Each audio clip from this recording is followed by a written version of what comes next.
अब जो है झारखंड के आधुनिक इतिहास को बढ़ाते हुए आगे की हम चर्चा करेंगे, जो कि आधुनिक काल से लेके आज तक का इतिहास है। इसके अंतर्गत जो है वो 1719 में है, पलामू के चिरो राजा रंजीत राय ने देखिएगा कि टोरी पर कब्जा किया है। और फिर 1720 में नागवंशी शासक ने जो है कुकरा से राजधानी जो है पालकोट स्थानांतरित किया। इसी बीच जो है बिहार का जो सूबेदार था फखरुद्दौला, वो छोटा नागपुर आया और उसने यहाँ कब्जा किया। 1734 में अली वर्दी खान ने चतरा के किले पर आक्रमण किया और कुंदा किला को भी जो है बड़ा प्रभावित किया। उसके बाद जो है 1740 से 42 के बीच में जो मराठा भास्कर राम पंडित था, वो छत्तीसगढ़ होकर झारखंड में प्रवेश किया, फिर बंगाल गया। तो इस संदर्भ में देखा जाता है कि जो छोटा नागपुर जो विचारधारा है कि नागपुर का जो उपराज्य था छोटा नागपुर के रूप में यहाँ आया, ये भी एक विचारधारा है। 1763 में ईस्ट इंडिया कंपनी ने राजमहल क्षेत्र पर सर्वे किया था, परंतु 1764 में बक्सर का युद्ध हुआ। उसके बाद 1765 में इलाहाबाद की संधि हुई। उसके बाद जो है देखने को मिलता है कि बिहार, बंगाल, उड़ीसा की जो दीवानी थी, जो मुग़ल बादशाह शाह आलम ने वो अंग्रेज़ों को दे दिया था। और इस संदर्भ में जो है यहाँ की जो परंपरागत लगान व्यवस्था थी और बंदोबस्ती व्यवस्था थी, उसको प्रतिकूल रूप से प्रभावित किया। बाद के दिनों में जो है यहाँ से जो है झारखंड का जो इतिहास बड़ा टर्न करता है और अब यहाँ ईस्ट इंडिया कंपनी ने प्रत्यक्ष तौर पर शासन स्थापित किया। इस संदर्भ में यहाँ के जो है स्थानीय जनजातीय विद्रोह भी शुरू हुए, जातीय विद्रोह भी शुरू हुए। तो 1767 में जो है फर्गुसन ने जो है घाटशिला क्षेत्र से कूच करते हुए सिंहभूम क्षेत्र में प्रवेश किया। जगन्नाथ ढाल जो वहाँ का ढाल शासक था, उन्होंने उसका सामना किया, परंतु वो हार गया। बाद में जो पोटका के जो भूमिज सरदार थे, उन्होंने भी आंदोलन किया। उसके बाद वो आगे बढ़े और इस संदर्भ में जो है यहाँ की हो जनजाति से 1820 में मुकाबला हुआ और 1837 में पुनः फिर से रिंगसा युद्ध हुआ। इसी संदर्भ में 1837 में जो है चाईबासा जो है जिला के रूप में स्थापित हुआ, पश्चिमी सिंहभूम जो वर्तमान है आज, उसका जो है प्रशासनिक एकीकरण कर दिया गया था। और उसे 1854 में नन रेगुलेशन बनाया गया था, जो है उपद्रवी क्षेत्र था, काफ़ी विद्रोह होते थे। कर्नल डाल्टन ने भी जो है इसका उल्लेख किया है कि लड़ाका कोल जनजाति जो थी बहुत महत्वपूर्ण थी यहाँ। ठीक इसी प्रकार 1855 में जो है संथाल परगना को भी नन रेगुलेशन बनाया गया था। तो ऐसे में अंग्रेज़ों ने जो है फर्गुसन के अभियान के माध्यम से 1767 में इस क्षेत्र पर जो है वो कूच किया। इसी संदर्भ में जो है 1769 में चुआर विद्रोह जो है वो देखने को मिलता है। मैं इसकी चर्चा हम लोग करेंगे आगे। इसके बाद जो है इसी समय जो है राजमहल में पहाड़िया विद्रोह हुआ 1767 से 80 के बीच में। यहाँ पर जो है यहाँ की जो रानी थी महेशपुर की संथाल परगना के अंतर्गत रानी सर्वेश्वरी द्वारा भी इसका विद्रोह किया गया पहाड़िया के साथ मिलके। चूँकि अंग्रेज़ों ने परंपरागत लगान व्यवस्था, भूमि व्यवस्था, जो सामूहिक कृषि थी, उसका पतन किया था, से जो है राजाओं के और शासकों के भी जो है हित प्रतिकूल रूप से प्रभावित हो रहे थे। मेजर रफसेज को 1820 में कोलान क्षेत्र की ओर भेजा गया। तो रोरो नदी के किनारे इसमें युद्ध भी हुआ। 1821 में कर्नल रिचर्ड को भेजा गया। उसके बाद 1831-32 में कोल विद्रोह हुआ। फिर गंगा नारायण सिंह तथा चुआड़ विद्रोह की जो है इसमें देखने को भूमिका मिलती है। 1833 में विल्किंसन रूल स्थापित हुआ। तो 33 से 36 के बीच टी.एस. विल्किंसन की भूमिका कोल्हान में महत्वपूर्ण दिखती है। इन्होंने परंपरागत जो है यहाँ की मानकी मुंडा सिस्टम को जो है उसके मान्यता दी थी, जो आज तक चल रही है। इसके बाद जो है यानी 1837 में जो है कोल्हान की नई प्रशासनिक इकाई बन के तैयार हुई। 1771 में जो है यहाँ देखने को मिलता है कि पलामू क्षेत्र में कैमेक ने अधिकार किया और यहाँ के राजा चित्रजीत राय को अधीनस्थता स्वीकार कराई। और बाद में ये भाग गए, रामगढ़ भाग गए थे। फिर 1772 में जयनाथ सिंह और स्कॉट के बीच युद्ध हुआ जिसमें अंग्रेजी सेना हार गई थी।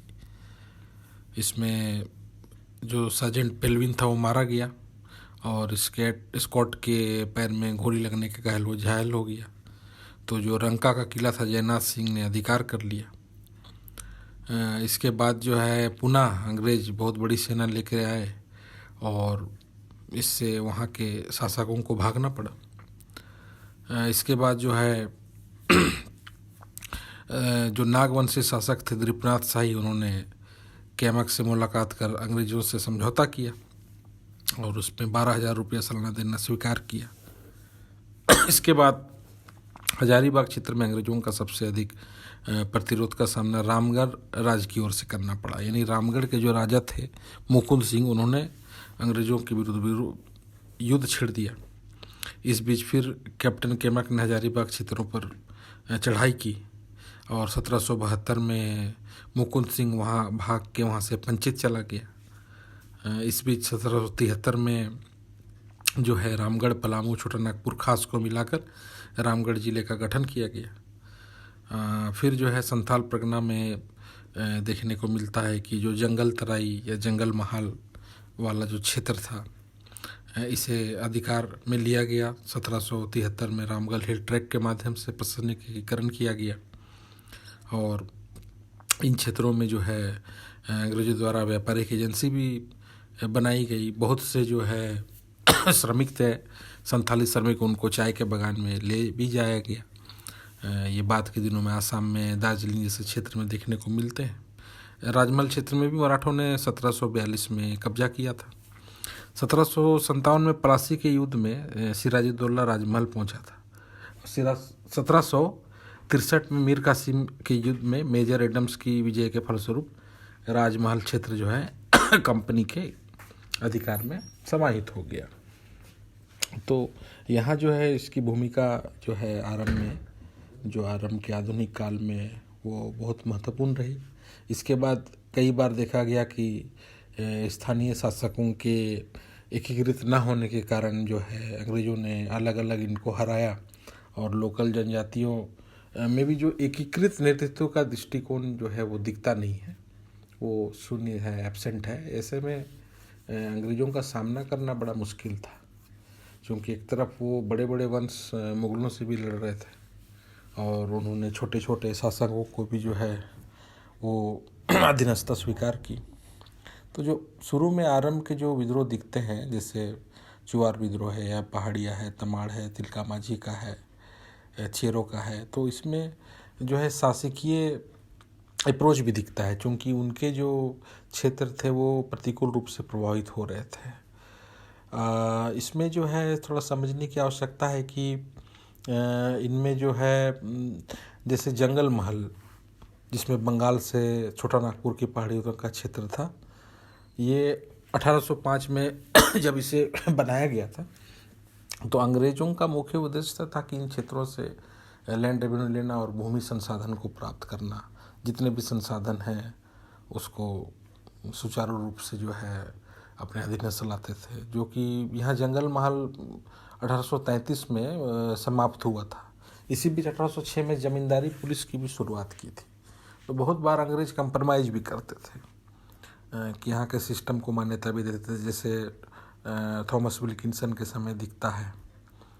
और इसी दौरान जो है आरंभ में चूँकि जो गांव के प्रमुख थे वो मानकी के रूप में, सरदार के रूप में सामने आए और उन सरदारों ने अपने राजनीतिक, सांस्कृतिक, सामाजिक, आर्थिक मांगों के अनुरूप जो है वो सरदारी आंदोलन शुरू किया, जिसमें दुखन मानकी की भूमिका महत्वपूर्ण है।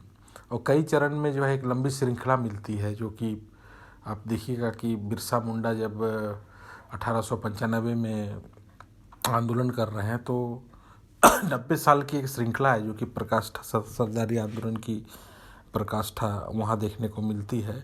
इससे पहले भी 1820 में रुदु और कुंतु मुंडा के नेतृत्व में तमाड़ में मुंडा असंतोष हुआ। बाद के दिनों में जो कि देखने को हमें विकराल रूप इसका धारण किया मुंडा विद्रोह के समय। अब जैसा मैंने बताया कि जनजातियों में विद्रोह शुरू हुआ, तो सबसे पहले जब 1767 में फर्गुसन घाटशिला क्षेत्र में प्रवेश किया तो ढाल विद्रोह हुआ। तो यह 10 साल तक चला यह विद्रोह, और इसमें लेफ्टिनेंट रूक और चार्ल्स मैसन जो कि कलकत्ता से आए थे, उन्होंने युद्ध किया, जगन्नाथ ढाल को हराया, और वहाँ के स्थानीय और एक शासक नीमू ढाल के साथ मिलके ऐसा अंग्रेज़ों ने अंजाम दिया। उसके बाद जगन्नाथ ढाल ने अधीनस्था स्वीकार की। इसके बाद 1777 से 82 के बीच पहाड़िया विद्रोह हुआ, जिसमें संथाल परगना की जो प्रमुख जनजाति थी, जिनकी 3 उपजातियां थी, जो कि बांसलोई नदी के दक्षिण में बसे लोग माल पहाड़िया कहलाते थे, और बांसलोई नदी के उत्तर तट पर बसे लोग कुमार भाग, और बांसलोई नदी के उत्तर राजमहल के पठारों पर बसे लोग कुमार भाग। तो इन्होंने विद्रोह किया, और पहाड़िया चूँकि मुगलों और सल्तनत के समय से ही विद्रोह कर रही थी, तो रमना आड़ी के नेतृत्व में अंग्रेज़ों ने आह्वान किया। और इसके बाद जो है करिया फुजहर नामक व्यक्ति भी इससे जुड़ा, चंगरू नामक व्यक्ति जुड़ा। इसी बीच जो है 1772 में जो है डोंबा पहाड़िया में युद्ध हुए। 1782 में महेशपुर की जो रानी है, जैसे मैंने पहले बताया कि सर्वेश्वरी, रानी सर्वेश्वरी ने पहाड़िया सरदारों जो है का साथ दिया और अंग्रेज़ों के खिलाफ जो है उनका सामना किया। यह जो है पुनः जो है फिर 1824 में देखने को मिलता है कि अंग्रेज़ों ने इस पूरे क्षेत्र को दामने को नामक देकर सरकारी संपत्ति घोषित कर दी थी। तो प्रशासनिक एकीकरण के पीछे ये मुख्य उद्देश्य था। जैसा कि हम देखते हैं कि 1837 में जो सिंहभूम कोल्हान वाला जो क्षेत्र था, उसी प्रकार 1824 में दामने को वाला क्षेत्र, इसके माध्यम से वो सरकारी संपत्ति घोषित करते थे और इस क्षेत्र पर अपना दबदबा स्थापित करते थे। यहाँ अत्याचार के माध्यम से जो है लोगों को जबरन लगान लेते थे और उनकी भूमि को छीनते थे, उनसे जबरन जो है फसलों के पैटर्न को चेंज करवाते थे। तो ऐसा यहाँ देखने को मिल रहा था। इसके बाद जो है रामगढ़ में विद्रोह हुआ, और रामगढ़ विद्रोह में जो है हजारीबाग क्षेत्र के जो रामगढ़ के राजा मुकुंद सिंह ने इन्होंने सामना किया। फिर कैप्टन केमेक के साथ युद्ध की। उसके बाद जो है यहाँ राजा मुकुंद सिंह को फिर भागना पड़ा। फिर राजा तेज सिंह को, जो उसके भाई थे, उसे अंग्रेज़ों ने मिला लिया। यहाँ फिर देखने को मिलता है कि रामगढ़ राज्य में बहुत दिन तक संघर्ष चला। फिर जो है कैप्टन क्रोफोर्ड को रामगढ़ की सुरक्षा का जिम्मा मिला। 1780 में रामगढ़ छावनी की स्थापना हुई और यहाँ रामगढ़ में जो है मेन अंग्रेज़ों ने जो है उसको मुख्य क्षेत्र घोषित किया। और 1799 में यहाँ दीवानी अदालत और 1776 में पहले यानी फौजदारी अदालत भी बनाई गई थी ताकि यहाँ लोगों का शोषण किया जा सके। उसके बाद तमाड़ विद्रोह दिखता है 1782 में, जिसमें जो तमाड़ बुंडू का जो क्षेत्र है, यहाँ आदिवासियों के साथ साथ सदानों ने भी इसमें महत्वपूर्ण भूमिका निभाई और उसके प्रमुख नेता ठाकुर भोलानाथ सिंह थे। और यह आंदोलन भी बहुत बुरी तरह दबाया गया।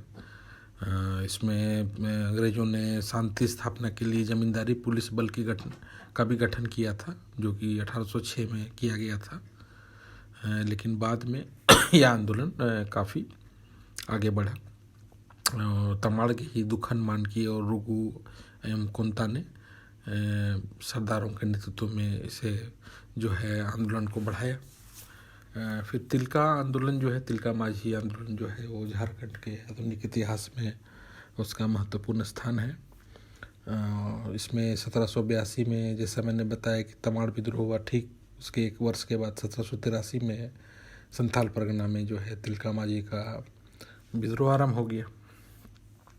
यहाँ आदिवासी स्वैच्छता की रक्षा के लिए अंग्रेज़ों ने जो है अपने पकड़ मजबूत किए और तिलका माझी ने रॉबिन हुड की भांति जो है अंग्रेज खजाना को लूटा और छापामार युद्ध शुरू किया। सखुआ पत्ता घुमाकर विद्रोहियों में संदेश भेजते थे। जो सुल्तानगंज की पहाड़ी है, उन क्षेत्रों में छापामार युद्ध हुआ और तिलका माझी के तीर से जो मारा जाने वाला अंग्रेज व्यक्ति था अगस्टस क्विलेंट था। ये बहुत महत्वपूर्ण है इतिहास में। तो 1785 में तिलका माझी को धोखे से गिरफ्तार कर लिया गया और भागलपुर के बरगद के पेड़ में उसे लटका दिया गया, जो कि आज भी वहाँ भागलपुर में बाबा तिलका माझी चौक के नाम से चर्चित है। उसके बाद 1793 में जैसा स्थायी बंदोबस्त शुरू हो गया, तो स्थायी बंदोबस्त के बाद और जो है राजस्व पकड़, आर्थिक पकड़ अंग्रेज़ों की बढ़ी। फिर झारखंड में भी जो है इसके विद्रोह हुए, जैसे 1795 से 1800 में तमाड़ और चेरो का विद्रोह हुआ। 1798 में मानभूम के क्षेत्र में चुआर विद्रोह है। फिर भूषण सिंह ने चेरो विद्रोह जो है उसका नेतृत्व किया और रामगढ़ को जो है वहाँ पर जो कलेक्टेरिएट है उसको समाप्त कर दिखिएगा। उस बीच फिर पुनः बिहार में मिला दिया गया था। इसी बीच जो है 1805 में जंगल महल की स्थापना की, जो कि 1833 तक चला। जैसे मैंने पहले बताया 1806 में जमींदारी पुलिस की शुरुआत हुई। तो ऐसा जो है देखने को शुरू में मिला, क्योंकि स्थायी बंदोबस्त जमींदारी व्यवस्था के अंतर्गत जो है पकड़ और अधिक मजबूत होते गए।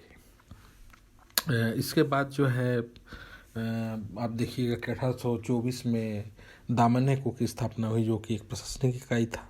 इसी बीच जो है लाह, जो यहाँ प्रमुख संसाधन था, नामकुम जो रांची में आज भी स्थित है केंद्र, उससे उस संबंधी जो है काम शुरू हुए। वहाँ झारखंड से उस संसाधन को लिया गया और बाद के दिनों में जो है यहाँ देखने को मिलता है कि बहुत सारे परिवर्तन किए अंग्रेज़ों ने भी। फिर चुआड़ विद्रोह के अंतर्गत 1798 में बीरभूम के जो जंगल महल है, इसमें घाटशिला है, पुरग्राम है, मिदनापुर है, यहाँ पर प्रमुख विद्रोह हुए। इसमें बांकुड़ा के और पाइक उड़ीसा के जो शासक है वो भी सम्मिलित हुए। इन्होंने अपनी छीनी हुई ज़मीन के लिए जो है अंग्रेज़ों के खिलाफ आंदोलन तीव्र किया। इसी समय जो है 1832 में भूमिज विद्रोह देखने को भी मिलता है। इससे पहले 1800 ईस्वी में चेरो विद्रोह हुआ। चेरो विद्रोह इसके अंतर्गत जो है पलामू परगने की नीलामी की गई और राजा घनश्याम सिंह को जो है प्रतिशासक के रूप में रखा गया। कर्नल जोन्स की भूमिका चेरो विद्रोह को दबाने में प्रमुख थी। फिर 1820 में हो विद्रोह हुआ। इस हो विद्रोह में जो है जगन्नाथ सिंह जो वहाँ के शासक थे, उन्होंने इसका सामना किया। बाद के दिनों में उन्होंने अधिष्ठाना स्वीकार की। मेजर रफसिस को और कैप्टन विल्किंसन को भेजा गया। उसके बाद 1831-32 में जो है वो छोटा नागपुर में कोल विद्रोह हुआ, जो कि भूमि संबंधी असंतोष था। इसका प्रमुख नेता बुद्धू भगत था। बुद्धू भगत ने जो है 1832 में आत्मसमर्पण कर दिया और यहाँ के मानकियों ने भी ज़मीन संबंधी जो है बातें सामने अंग्रेज़ों के सामने रखी। परंतु 1833 में दक्षिण पश्चिम सीमा एजेंसी का गठन हुआ और मानकी मुंडा पद्धति को भी अधिकार के तहत इसमें मिला लिया गया, क्योंकि अंग्रेज बड़ी चालाकी से काम करते थे। इसी बीच जो है फिर भूमिज आंदोलन हुआ 1832-33 में, जिसमें गंगा नारायण ने इसका नेतृत्व किया। इनका जो प्रमुख क्षेत्र था वो बीरभूम, जैसे पोटका है, घाटशिला से कुछ सटे हुए क्षेत्र, आज भी भूमि जनजाति वहाँ है, रहती है। इसमें कैप्टन ब्रेडन और टीमर ने यहाँ युद्ध में भाग लिया, परंतु जो खरसवां के राजा थे 1833 में चेतन सिंह, उन्होंने गंगा नारायण का वध किया और उसके सर को काट के अंग्रेज़ों को भेंट दिया। ये इतिहास में बहुत महत्वपूर्ण है कि कैप्टन विल्किंसन को जो खरसवां के शासक चेतन सिंह थे, उन्होंने साथ देते हुए गंगा नारायण का सर काट के भेंट दिया था। तो इससे जो है भूमिज विद्रोह दबा दिया गया। इसके बाद जो है इनको जो है साउथ वेस्ट फ्रंटियर एजेंसी चला और फिर 1854 में देखने को मिलता है कि नॉन गवर्नमेंट स्टेट बनाकर और कड़ाई से यहाँ काम लिया जाने लगा। तो इस संदर्भ में स्थिति बहुत महत्वपूर्ण है। इसके बाद जो है एक प्रमुख विद्रोह संथाल हुल विद्रोह, जो कि 1855-56 में देखने को मिलता है। इसमें सिद्धू कान्हू चांद भैरव की भूमिका थी बहुत, और इनकी जो बहन थी झानो और फूलो, जो कि उन्होंने भी इतिहास में ऐसे कम देखने को मिलते हैं कि इन दो महिलाओं की भूमिका को लिखा जाता है। तो झानो और फूलों की भूमिका भी महत्वपूर्ण थी। इन्होंने शोषण और महाजनी व्यवस्था, साहूकारी व्यवस्था पर आवाज़ उठाई। आज भी जो है कि जो संथाल जनजाति है वो सबसे बड़ी जनजाति के रूप में है, और उन्होंने सबसे बड़े आंदोलन को अंजाम दिया। 30 जून 1855 को भगनाडी में 400 गाँव के 10,000 लोग इकट्ठा हुए और सभा की और अपना देश अपना राज का नारा दिया। और सिद्धू को राजा, कान्हू को मंत्री, चांद को प्रशासक और भैरव को सेनापति बनाया। तो जनरल लायड को जुलाई में भेजा गया 1855 में। उसके बाद मेजर बरो को भेजा गया। मेजर बरो संथालों से युद्ध में हार गया। उसके बाद अंग्रेज़ों ने चालाकी से इसमें जो है एकजुटता को भंग किया और देखा गया कि यहाँ प्रत्यक्ष तौर पर फौजी कानून लागू किए। इसके बाद जो है संथाल आंदोलन का जो सेकंड नेतृत्व था वो लुबाई माझी, अर्जुन माझी ने संभाला। बाद के दिनों में वीरभूम के गोरा माझी भी आंदोलन में रहे। संथाल विद्रोह के दौरान महेश लाल प्रताप नारायण नामक दरोगा की हत्या भी कर दी गई थी। अभी इतिहास में प्रमुख स्थान है इसका। और सिद्धू और कान्हू को बाद में जो है बढ़ैत में फांसी दी गई, जबकि चांद भैरव को महेशपुर में अंग्रेजों ने गोली मार दिया। तो कैप्टन अलेक्जेंडर और थॉमसन और रीड ने आंदोलन को दबाने में महत्वपूर्ण भूमिका निभाई। तो देखा जाता है कि कार्ल मार्क्स ने इसे प्रथम जन क्रांति कहा। ये बहुत बड़ा आंदोलन था, पूरे विश्व में इसकी चर्चा हुई। और जो है इसी बीच में एक सपाहर आंदोलन जो है, जो कि लाल हेमरम द्वारा सांस्कृतिक आंदोलन के रूप में चला, जो कि इसी का एक भाग था संथाल विद्रोह का। और आज भी जो है ये बहुत महत्वपूर्ण स्थान है। 1855 में ही देखिएगा कि इसे नॉन रेगुलेशन क्षेत्र घोषित किया गया, ताकि यहाँ बुरी तरह जो है इसका दमन किया जाए यहाँ के इकाइयों का। बहुत बाद के दिनों में 1949 में जो है आज़ादी के बाद संथाल परगना डिनेंसी एक्ट को जो मान्यता मिली। इसके बाद सरदारी आंदोलन जो है 1858-1895 में आया, जो कि 1869 में फिर 79 में छोटा नागपुर टेनियोस एक्ट को लागू किया गया, जिसमें शोषण को और बढ़ाया गया और ज़्यादा अत्याचार किए गए, क्योंकि अंग्रेज़ों को संसाधन और अधिक चाहिए थे। ऐसे में आंदोलन जो है बढ़ते गया। इसी बीच जो मैंने चर्चा की कि सपाहड़ विद्रोह जो 1870 के लाल हेमरम द्वारा शुरू किया गया था, वो भी एक संथाली विद्रोह का पास सांस्कृतिक भाग था। उन्होंने देश उद्धारक दल बनाया और जनेऊ भी पहनते थे। आप ऐसे भी संथाली जनजाति में देखिएगा कि एक विचित्र वर्गीकरण होता है। कुछ पुजारी के रूप में होते हैं, कुछ सेना नायक के रूप में, कुछ कृषक के रूप में, और कुछ जो है नीचे होते हैं। तो इस प्रकार के सांस्कृतिक आंदोलन ने इसे और बल प्रदान किया। इसके बाद खरवार आंदोलन जो है 1874 में, इसकी भूमिका बहुत अधिक देखने को मिलती है। इसमें जो है खरवार आंदोलन का नेतृत्व भागीरथी माझी ने किया। 1872 में संथाल परगना सेटलमेंट रेगुलेशन लागू हुआ था। उसके बाद भागीरथी माझी ने गोड्डा ज़िले में जो है अपने एक पीठ की स्थापना की और इसी के एक नेता जो दुविधा गोसाई थे, उन्होंने 1881 के प्रथम जनगणना का विरोध भी किया। भागीरथी माझी को बाबा भी कहते थे, लोग बाबा भी इसे कहते थे।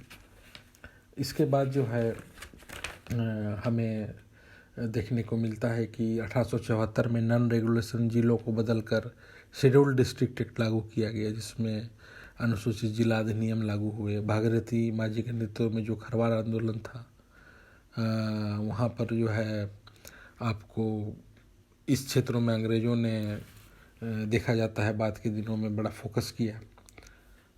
इसके बाद जो है 1878 में इंडियन फॉरेस्ट एक्ट भी लागू हुए। वहाँ के भी संसाधन को अंग्रेज़ों ने प्राप्त किया। 1869 के बाद 1879 में जो है टेन्योर्स प्रोसीड्योर यहाँ पर लागू हुए। इसी के बाद जो है 1880 में तेलंगा खड़िया का जो खड़िया लोगों के बीच आंदोलन था वो देखने को मिलता है। ये भी एक सांस्कृतिक आंदोलन था। फिर क्योंझर के और जो झारखंड से सटे हुए जो क्षेत्र थे वहाँ भूइयाँ लोगों ने विद्रोह किया। पलामू में कोरवा लोगों ने फिर विद्रोह किया। तो इसके बाद भी ऐसे विद्रोह दिखते हैं, छिटपुट विद्रोह, लेकिन जो बड़े विद्रोह के रूप में बिरसा आंदोलन को प्राथमिकता दी जाती है, जो कि 1895 से 1900 तक चला। इसमें इस बीच में जो है 1897 में छोटा नागपुर कम्यूटेशन एक्ट्स को स्वीकृति दी गई। तो बिरसा मुंडा जो है आंदोलन के 2 चरण थे। अब जैसा मैंने पहले बताया कि उन्होंने सरदारी आंदोलन को अंतिम पराकाष्ठा दी, उन्हीं के बातों को, उन्हीं के जो है चरणों को जो थे भूमि संबंधित, राजनीतिक मांग संबंधित, को सामने लाया। इन्होंने जो सामूहिक खुटकटी व्यवस्था थी, जो जनजातीय व्यवस्था में जो प्रचलन है कि सामूहिक खेती, सामूहिक ज़मीन, इसकी अवधारणा पर बात उठाई। बैठ बेगारी जो जबरन शोषण किया जाता था मजदूरों का, उस पर बात की। और इनकी जो प्रथम शिक्षा दीक्षा हुई वो ईसाई मिशनरी, इन्होंने दाऊद मसीह के नाम से दीक्षा भी दी थी। 1886 से 90 तक ये चाईबासा के जो लूथरन स्कूल गोस्नर के, चूँकि तब तक ईसाई यहाँ आ चुके थे, वहाँ पढ़ाई की और इन्होंने जो है अधिकारों के प्रति जो है संचेतना प्राप्त की। तो यहाँ देखने को मिलता है कि इन्होंने इनका जो जन्म था 15 नवंबर, जो कि झारखंड दिवस के रूप में मनाया जाता है, वो 1875 में उलीहातू गांव में इनकी पैदाइश हुई। और इन्होंने महान हलचल यानी उलगुलान फूंका और जो अपना राज्य यानी अबुआ राज की नवीन संकल्पना प्रस्तुत की। इन्होंने इनका स्टेटमेंट था कि अबुआ राज एटा जना महारानी राज टुंडू, यानी हमारा राज शुरू होता है, महारानी का ख़त्म। ये डायरेक्ट जो है महारानी के खिलाफ एक गूंज थी, जो बहुत इस आंदोलन को एक और आंदोलन से पृथक बनाते हैं। इसीलिए इसमें इस आंदोलन में एक नई राजनीतिक चेतना थी और लोगों को क्षेत्रीय रूप से एकजुट करने का दृष्टिकोण था। फिर बिरसा मुंडा ने वैष्णव प्रभाव के अंतर्गत आनंद पांडे से दीक्षा ली। फिर 1895 में सांस्कृतिक लोगों के बीच जो है लोगों को एकत्र किया, उन्हें आत्मशुद्धि पर बल दिया और राजनीतिक लड़ाई से पहले उन्हें सामाजिक चेतना का विकास किया। और 1895 में उन्होंने अपने आप को भगवान घोषित किया, जिसे अंग्रेज जादूगर मानते थे। उनका मानना था कि ये लोगों को भड़काता है, ये अंधविश्वास पैदा करता है। और इसी के मतलब बेस पर जो है मेयर्स ने योजना बनाई और 24 अगस्त 1895 को बिरसा को कैद कर लिया गया। लेकिन महारानी विक्टोरिया की हीरक जयंती के अवसर पर 1897 को उन्हें मुक्त कर दिया गया था। तो डुम्बारू बुरू जो क्षेत्र है बिरसा मुंडा ने अपने लोगों को एकत्रित किया। गया मुंडा उसके सेनापति थे और 25 दिसंबर 1899 यानी एक्समस जो की रात को उन्होंने आंदोलन शुरू किया। रांची, खूंटी कई क्षेत्रों पर हमला भी किया, थाना जलाए गए। तो आंदोलन जो है वो हिंसाकारी हुआ और इस बीच जो है दुनका मुंडा और सोमा मुंडा को भी जिम्मेदारी दी गई, जिसमें गया मुंडा की भूमिका प्रमुख थी। इसके अलावा भी यह आंदोलन जो है खूंटी, तोरपा, बुंडू, रांची, सिसई, चाईबासा क्षेत्र में फैला। इन्होंने चकधरपुर में अपना अंतिम उपदेश दिया था और बंदगांव में जो है इन्हें धोखे से 3 फरवरी 1900 को जगमोहन सिंह के जो आदमी थे वीर सिंह महली, उन्होंने 500 रुपया के इनाम के लालच में इन्हें पकड़वा दिया, जिसमें भगवान बिरसा की जो है 9 जून 1900 को रांची जेल में हैजा से मृत्यु हो गई। तो यह आंदोलन जो है भारतीय इतिहास में ही नहीं, अंतर्राष्ट्रीय इतिहास में इसकी प्रमुख चर्चा की जाती है, क्योंकि यह आंदोलन अपनी तरह का एक विचित्र आंदोलन था। इसके प्रभाव जो है बहुत दूरगामी रूप में बहुत सकारात्मक हुए। ठीक इनके आंदोलन के बाद जो है सर्वे सेटलमेंट का काम शुरू हुआ। 1902 में गुमला, 1903 में खूंटी को अनुमंडल बनाया गया। 11 नवंबर को ऐतिहासिक 11 नवंबर 1908 को छोटा नागपुर काश्तकारी अधिनियम यानी CNT एक्ट लागू हुआ, जो कि आज तक आदिवासी अधिकारियों को सुरक्षित रखते हैं। आज तक जो है बात की जाती है कि जो यहाँ के स्थानीय लोग हैं उनको एक बहुत बड़ा सुरक्षा चक्र यह प्रदान करता है। तो ये अपने तरह का एक विचित्र आंदोलन था और जैसा मैंने बताया कि 1902 से 10 तक सर्वे सेटलमेंट कार्य यहाँ हुआ और फिर CNT एक्ट को बड़ी वैज्ञानिक तरीके से मनाया गया, क्योंकि जिस समय 1902 से 10 के बीच में सेटलमेंट हो रहा था तो यह CNT एक्ट 1903 में बनकर तैयार हो गया था, लेकिन इसे 1908 में लागू किया गया। इसके बाद जो है हम देखते हैं कि बिरसा मुंडा के प्रभाव के अंतर्गत जो है यहाँ की जो खूंटी क्षेत्र की महत्ता बढ़ी और अंतर्राष्ट्रीय स्तर पर जो है रांची को भी जाना जाने लगा। 15 नवंबर जो है झारखंड दिवस, उन्हीं के जन्म दिवस के अवसर पर हम स्थापना दिवस मनाते हैं। इसके जो बंदगांव क्षेत्र है, खूंटी क्षेत्र है, वहाँ आज भी बिरसायत समाज के लोग बिरसा मुंडा का प्रत्यक्ष तौर पर अनुसरण करते हैं। उसी प्रकार सादक वस्त्र धारण करते हैं जिंदगी भर और एक प्रकार से सांस्कृतिक उत्थान कार्य आज भी उनकी गतिविधियां देखने को बिरसायत समाज के रूप में जो है वो मिलती है। और बिरसा मुंडा आंदोलन के भय से ही अंग्रेज़ों ने रांची से पुरुलिया, रांची से लोहरदगा जो है 1905 और 1911 में जो है रेल लाइन की स्थापना की, जो कि अभी भी उसमें जो है गतिविधियां हमको देखने को मिलती हैं। इसके बाद 1914 में टाना भगत आंदोलन हुआ। तो इस आंदोलन में जो है जतरा उरांव ने नेतृत्व किया और यह भी एक सांस्कृतिक आंदोलन था। इसका मुख्य क्षेत्र घाघरा, बिशुनपुर, सिसई, मांडर था। बाद में शिबू भगत ने इसका नेतृत्व किया मांडर क्षेत्र में, घाघरा में बलराम भगत ने, और सिसई थाने में जो है वो देवमनिया नामक एक महिला की भी इसमें भूमिका रही है। फिर 1921 में देखा जाता है कि महात्मा गांधी द्वारा आंदोलन में टानाओं ने सिद्धू भगत के नेतृत्व में उनसे अपना मीटिंग भी किया। टाना भगत 1922 में कांग्रेस के गया अधिवेशन, फिर 1923 के नागपुर अधिवेशन में भाग लिया। 1940 के रामगढ़ अधिवेशन में टानाओं ने महात्मा गांधी को 400 रुपया की थैली भेंट की। तो ये एक प्रकार से बहुत महत्वपूर्ण है इतिहास में इसका स्थान। उसके बाद हमें जो है वो देखने को मिलता है कि राष्ट्रीय आंदोलन के रूप में 1857 का जो विद्रोह हुआ वो इसकी प्रकाष्ठा झारखंड में रही। 1857 में 12 जून को देवघर के रोहिणी गांव में सैनिकों ने विद्रोह किया। इसके बाद जो है मेजर मैकडोनाल्ड को भेजा गया और नॉर्मन नेस्ली की सैनिकों ने फिर हत्या भी की। चुटुपाल घाटी में 1857 में युद्ध हुआ। इसके बाद रामगढ़ के सिपाहियों ने भी विद्रोह किया। फिर रांची केंद्र बना।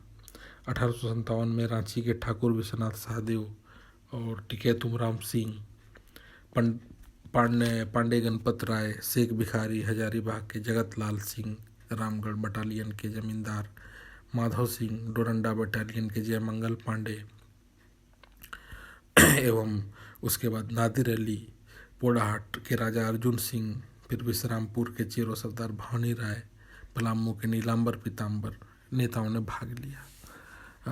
फिर यहाँ देखने को मिलता है कि कप्तान सिम्पसन को भेजा गया है, जिन्होंने यहाँ दमन किया आंदोलन का। इसके बाद जो है मुक्ति वाहिनी सेना के संस्थापक विश्वनाथ सहदेव थे। मुक्ति वाहिनी से सेना जो है बाबू कुंवर सिंह के संपर्क में आई और फिर देखने को मिलता है कि लोहरदगा के जमींदार महेश नारायण शाही तथा विश्वनाथ दुबे की सहायता से अंग्रेज़ों ने जो है ठाकुर विश्वनाथ सहदेव और पांडे गणपत राय को मार्च 1898 में गिरफ्तार किया। कमिश्नर डाल्टन ने 16 अप्रैल 1858 को ठाकुर विश्वनाथ सहदेव एवं 21 अप्रैल 1858 को पांडे गणपत राय को जिला स्कूल के मुख्य द्वार पर जो है कदम वृक्ष में फांसी से लटका दिया, जो कि आज शहीद स्थल बना हुआ है। उसके बाद और माझी क्षेत्र में टिकैतुम सिंह तथा शेख भिखारी ने, जो इसके दीवान थे, 8 जनवरी 1898 को चुटुपाल घाटी में इन्हें फांसी पर लटका दिया गया। 1857 में चतरा के मेजर इंग्लिश तथा जयमंगल पांडे एवं नादिर अली शाह के बीच जो है युद्ध हुआ।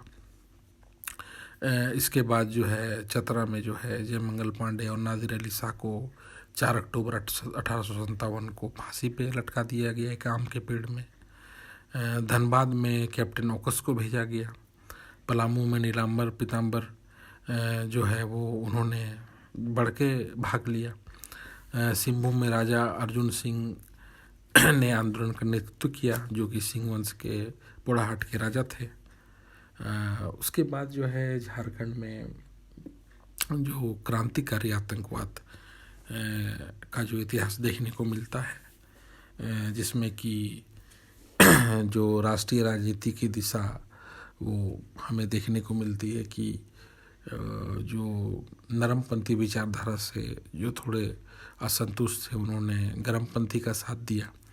इसी संदर्भ में गणेश चंद्र घोष, निर्मल चंद्र बनर्जी ने गिरिडीह में आवार स्वाधीन भारत के पर्चे चिपकाए और इंद्रभूषण राय के पुत्र जीवन कृष्ण राय द्वारा भी गिरिडीह में आंदोलन किया गया, जिसका मुख्य केंद्र बाद में देवघर रहा। फिर देवघर में स्वर्ण संघ नामक एक संस्था कायम की गई, जो कि क्रांतिकारी क्रियाकलाप करता था।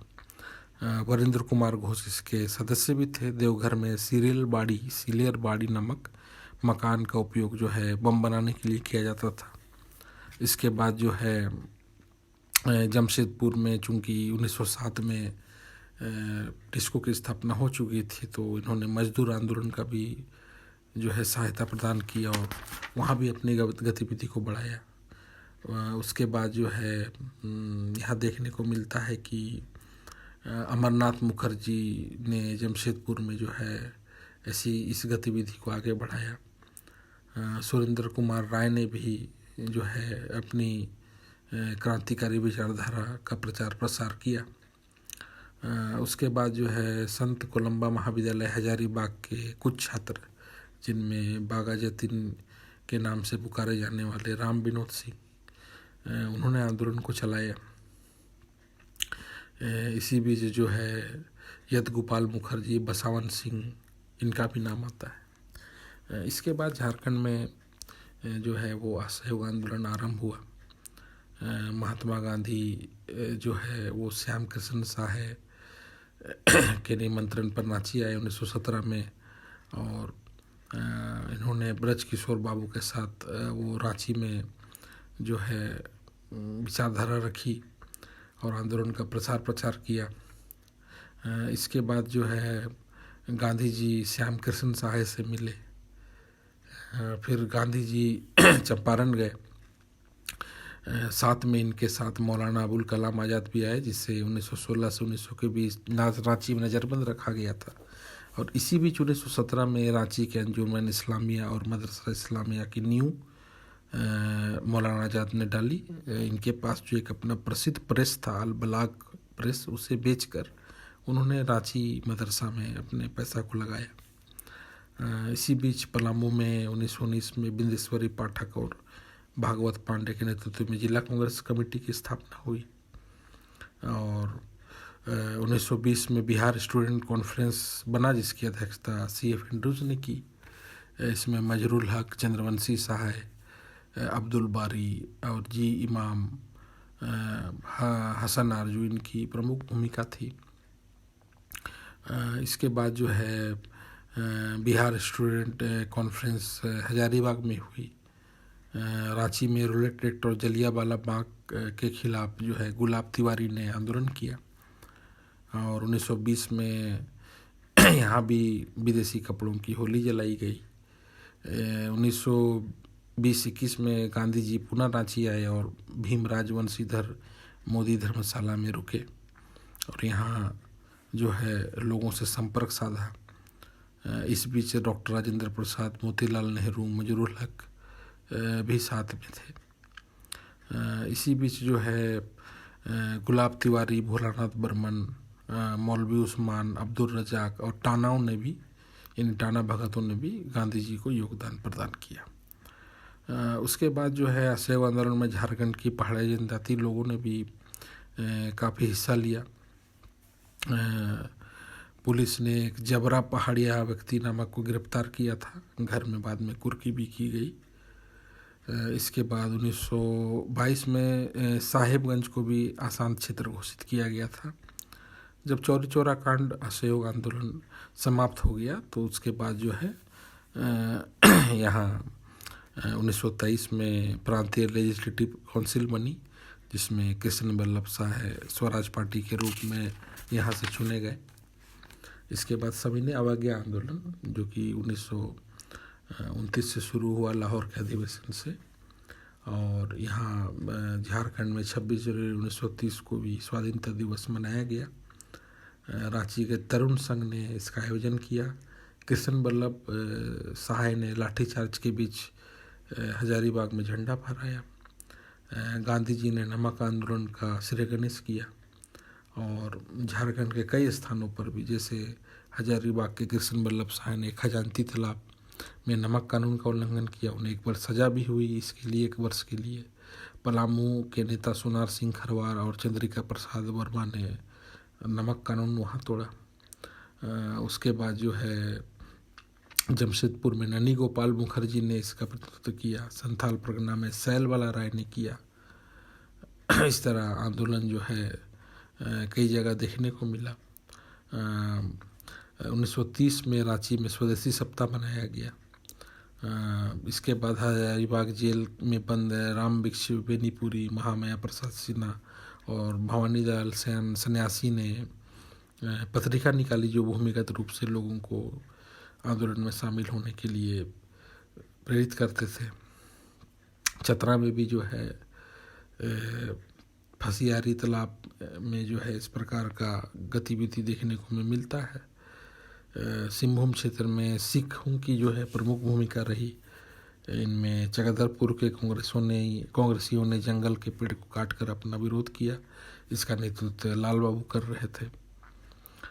इसके बाद जो है आंदोलन की जो है प्रकाष्ठा वो देखने को मिलती है। यहाँ भी कई सारे यूथ लीग बनाए गए और 1938 में जो किसान नेता थे स्वामी सहजानंद सरस्वती, उनका आगमन संथाल परगना क्षेत्र में हुआ। फिर जब 1940 में व्यक्तिगत सत्याग्रह गांधी जी के आह्वान पर हुआ तो फिर वो रांची आए पुनः। इसी बीच जो है 1940 में मार्च में रामगढ़ में कांग्रेस का 53वां अधिवेशन हुआ, जिसमें अबुल कलाम आज़ाद ने अध्यक्षता की और रामगढ़ में खादी ग्राम उद्योग का उद्घाटन किया। इसमें डॉक्टर राजेंद्र प्रसाद भी थे जिन्होंने, और पंडित नेहरू भी आए थे। इसी बीच जो है सत्याग्रह पर आचार्य कृपलानी ने प्रस्ताव पेश किया। रामगढ़ अधिवेशन में सुभाष चंद्र बोस की जो अखिल भारतीय समझौता विरोधी सम्मेलन था उसको भी आयोजित किया गया। यहाँ पर फॉरवर्ड ब्लॉक इस रूप में हम समझ सकते हैं कि इसका जन्म सुभाष चंद्र बोस ने यहीं से किया। एम.एन. राय ने रेडिकल डेमोक्रेटिक पार्टी की नींव रखी। रामगढ़ के जो कांग्रेस अधिवेशन के प्रवेशद्वार का नाम बिरसा मुंडा के नाम पर किया गया। तो ये जो है बहुत प्रमुख इसका इतिहास में स्थान है। इसके बाद भारत छोड़ो आंदोलन 1942 में हमें देखने को मिलता है कि रांची में, जमशेदपुर में हड़तालें हुई। हजारीबाग के रामनारायण सिंह और सुखलाल सिंह को गिरफ्तार किया गया। हजारीबाग में महिला नेत्री श्रीमती सरस्वती देवी को गिरफ्तार किया गया। मिथिलेश कुमार सिन्हा जो मजदूर नेता थे उन्हें पलामू में गिरफ्तार किया गया। विनोदानंद झा जो देवघर के पंडित थे उन्हें जो है फिर देवघर से गिरफ्तार किया गया। और इस बीच जो है संथाल परगना क्षेत्र में प्रफुल्ल चंद्र पटनायक प्रमुख नेता रहे। जमशेदपुर में रामानंद तिवारी इनकी भूमिका जो है प्रमुख रही। इसी बीच 9 नवंबर 1942 को हजारीबाग केंद्रीय कारा से जयप्रकाश नारायण अपने 5 साथियों के साथ भागे, जिसका इतिहास में बहुत स्थान महत्वपूर्ण है। तो रांची में वाचस्पति त्रिपाठी ने अंतिम रूप से गिरफ्तारी दी असहयोग आंदोलन के दौरान। बाद के दिनों में इसी आंदोलन से जो दो बड़े नेता थे जैसे विनोदानंद झा और कृष्ण बल्लभ शाह, ये अखंड एकीकृत बिहार के जो है मुख्यमंत्री भी बने। इनकी भूमिका जो है महत्वपूर्ण है। इसके बाद जो है आंदोलन सभी भाग में फैला झारखंड में, लेकिन ये जो बड़े बड़े क्षेत्र थे जहाँ पर ये देखने को मिलता है हमें। झारखंड आंदोलन में, राष्ट्रीय आंदोलन में की तरह महिलाओं ने भी प्रमुख भूमिका निभाई। इसमें अगर आरंभ में देखा जाए तो जैसे मैंने चर्चा की 1782 में पहाड़ी आंदोलन के साथ रानी सर्वेश्वरी, उसके बाद जो आधुनिक आंदोलन थे यहाँ उन्हें सरस्वती देवी, राजेश्वरी सरोज दास, सैल बाला राय, जामवंती देवी, प्रेमा देवी, उषा रानी मुखर्जी, तो इस तरह के कई नाम थे जिसमें की भूमिका दिखती है। मैंने संथाल विद्रोह के समय झानो और फूलो नाम की चर्चा भी की। उसके बाद जतरा में देवमनिया नामक स्त्री की भी चर्चा की, तो उसके नाम भी सामने आते हैं। असहयोग आंदोलन के दौरान हजारीबाग के सरस्वती देवी, उनकी भूमिका बहुत प्रमुख है। संथाल परगना में सैल बाला राय, फिर जो है साधना देवी, गिरिडीह की मीरा देवी, दुमका में जो है महादेवी केजरीवाल जी, श्रीमती केजरीवाल जी, इन्होंने बहुत भूमिका निभाई। इसके बाद जामवंती देवी, प्रेमा देवी, पलामू में राजेश्वरी दास, तो इनकी भूमिका जो है महिलाओं की भूमिका झारखंड में देखने को मिलती है। इसके बाद जैसे मैंने बताया कि चूँकि झारखंड खनन के दृष्टिकोण से महत्वपूर्ण है तो यहाँ औद्योगिक विकास बहुत हुए। इसमें मजदूर आंदोलन भी इस संदर्भ में देखने को मिलता है, जिसमें 1920 में सिन्हलदर और योमकेश चक्रवर्ती द्वारा जमशेदपुर वर्कर्स एसोसिएशन की स्थापना 1920 में हुई और 20 से लेकर 28 तक बहुत बड़े बड़े हड़ताल हुए। इस बीच नेहरू जी और सुभाष चंद्र बोस भी वहाँ गए। 1929 में झरिया में अखिल भारतीय ट्रेड यूनियन कांग्रेस का अधिवेशन हुआ, जिसकी अध्यक्षता पंडित जवाहरलाल नेहरू ने की। तो मजदूर आंदोलन के दृष्टिकोण से भी यह क्षेत्र प्रमुख स्थान जो है वो रखता है। आगे के भाग की चर्चा हम लोग अगले भाग में करेंगे।